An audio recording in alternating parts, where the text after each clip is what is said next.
Well, hello and welcome to another Faith, Philosophy and Life with me, Mr. Shelton.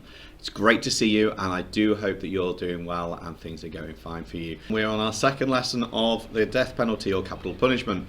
So if you've not seen the first one, I suggest you skip back and re-watch that before you watch this. So today we are thinking about arguments and Catholic arguments for and against the death penalty, and thinking about some of the things that come from there.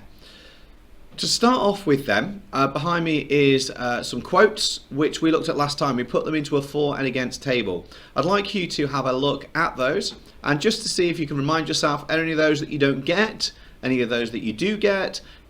Look, I've even put some Bible quotes on there as well above my head. So have a look at those and just make sure that you know which ones are for and which ones against the death penalty.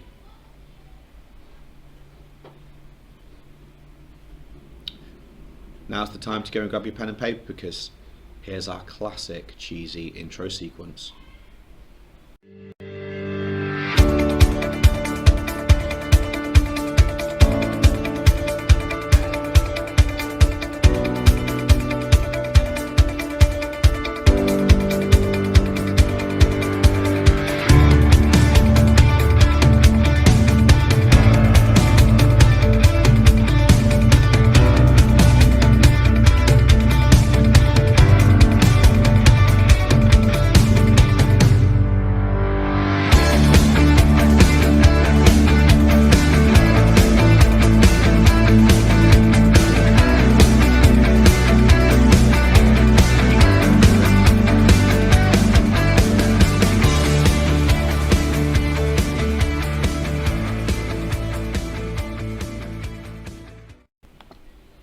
So, our title today is What are Christian views about the death penalty? What are Christian views about the death penalty? Our learning objective is to explore Christian attitudes towards the death penalty, and as always, please pause me as I go. It's going to be good if you know what the death penalty is and why it's used. I think we kind of covered that last time. Great if we give arguments for and against it, and we're going to develop that this time. And even better if you can justify your own opinion. So we've got some more scenarios as well today. We've got a media clip, we've got the church catechism, and then we've got some case studies as well. So let's just start with the church catechism actually. So, although the Catholic Church would prefer it not to be used, it is stated in the Catechism of the Catholic Church that it should be used as a method of punishment. Now, there was a encyclical published last week or fairly recently, should I say, by the Pope, called, I'm going to say Tutti Frutti, but it wasn't called Tutti Frutti, it was something similar. You know what I mean if you Google it. In that, it talks about the idea that Pope Francis is saying he's trying to move away from the death penalty because he thinks it's barbaric. He doesn't feel it's good for life. Evangelium Vitae, published previously as well, it also indicated that the death penalty should not be used. But the Church Catechism still states that it can be acceptable in extreme circumstances. So how did the Catholic Church reach this conclusion? Well, please make some notes as we go. That's what I'm going to ask you for this part. So the Old Testament, there are 36 capital offences in the first 5 books of the Bible. The New Testament, Jesus doesn't really challenge the use of capital punishment. In fact, St. Paul sort of even condones it. And then you've got the Fathers and the Doctors of the Church says that clergy should neither pass judgments or lead executions. There should be other punishments. So there's a little bit of a debate going on here. Anyway, make a note of anything you need to, because I'm moving on. In times past, when death was viewed as more of a gateway to a richer life, the death penalty was seen as a criminal, as a way to pay the price for his crimes so that they could enter eternal life. But today in the West, maybe we're less confident of a belief in the afterlife, and the death penalty might just be seen as a way of annihilating someone or getting rid of the problem. So what does the Catholic Church actually think about capital punishment? Okay, I'm not going to read all this out with you. I would like you to have a read of this and make some notes about that. So pause me now and get some notes written down.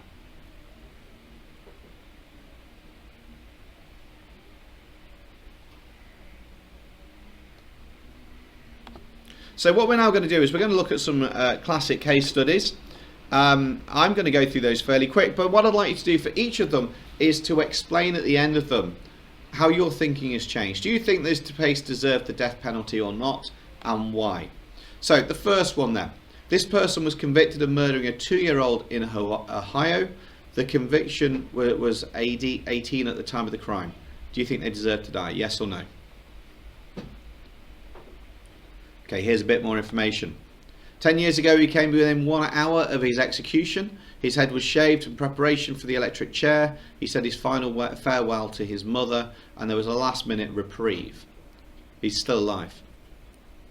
Do you think that that person deserved to die? Still? Okay, here's another bit of information for it. The convicted man is British, even though he's in Ohio at the moment.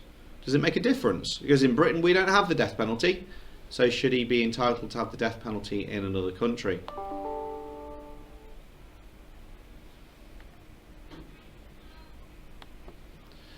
At trial, twice he rejected a plea bargain where someone had said, if you do this and take this, then we won't give the death penalty to you. If he'd accepted it, he wouldn't have had the death penalty, or wouldn't be in for having the death penalty. He would have been free to have left prison. He's been in prison longer through rejecting the death penalty plea, or the freedom plea, should I say. Do you think he still deserves to die?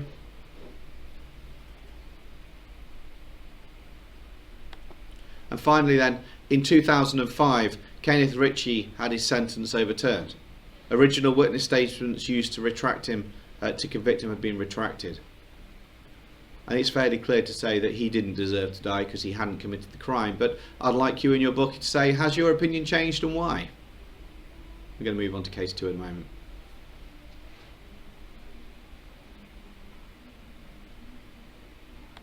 Case 2 then, 1955, an unarmed man was shot twice at close range. He collapsed due to his injuries. His attacker stood over him and used 4 remaining bullets in the gun to kill the injured man. Is that worthy of the death penalty?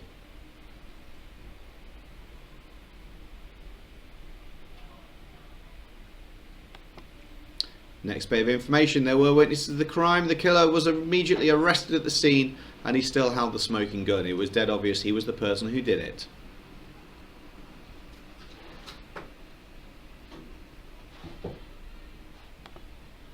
The defendant in the court claimed, when I shot him, I wanted to kill him. Is that still evidence to support the death penalty?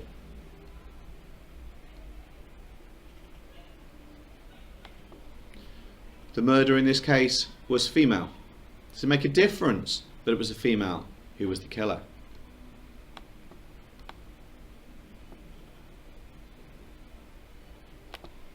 Shortly before she killed him, she'd suffered a miscarriage at the hands of the man that she'd shot.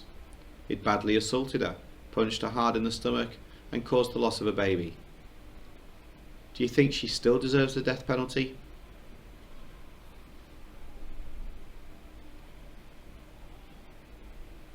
And here's our final bit of information.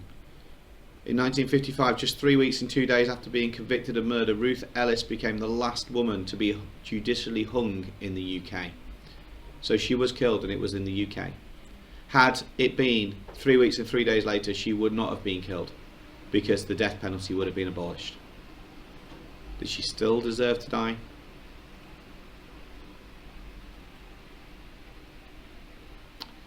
Make a note in your book about why your opinion may have changed, if it has, and why it has. And we're going to move on to case 3.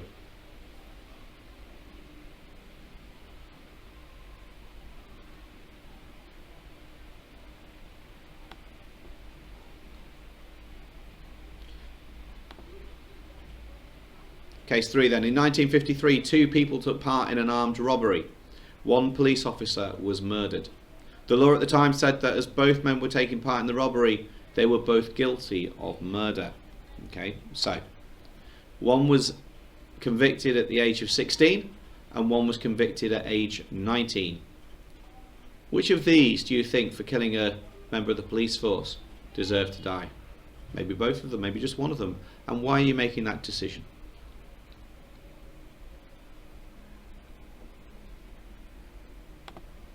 One of them was deemed to be too young to hang, and one of them was deemed old enough to hang. So there's a difference on age. Is that acceptable? 16-year-old Christopher Craig was armed. And he was the one who shot the police officer. The 19-year-old did not shoot the police officer. Do you think that Christopher Craig should have been committed for capital punishment of the death penalty?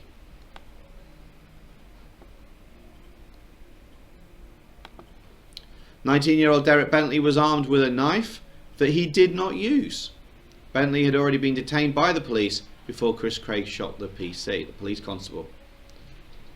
Do you think Bentley deserved to die?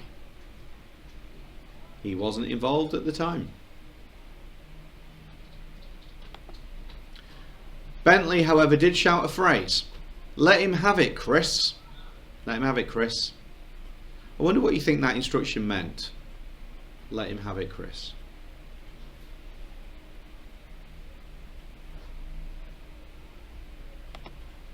The defence meant that he said that he meant let him have the gun, Chris. Give the gun to the police officer. But the prosecution suggested kill him, Chris, was what was actually meant by let him have it, Chris. Let him have the bullet. Do we still think that Bentley deserved to die?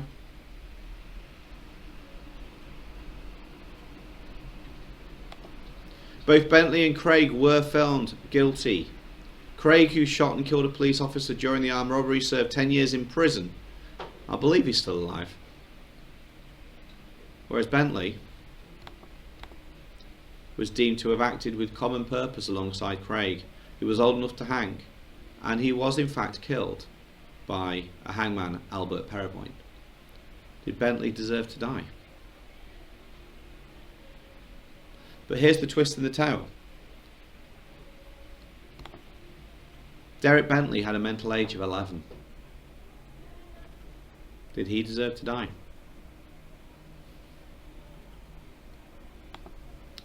So, in 1998, Derek Bentley received a posthumous judicial pardon. In other words, it was admitted they didn't get it right. His conviction was quashed. The inscription on his grave reads, Derek Bentley, a victim of British justice. In other words, we got it wrong. Did he deserve to die? So what we've done today is we've thought about what the death penalty is and why it's used. We've thought about arguments we could give for and against the death penalty, and even better, if we can justify your own reasons for it.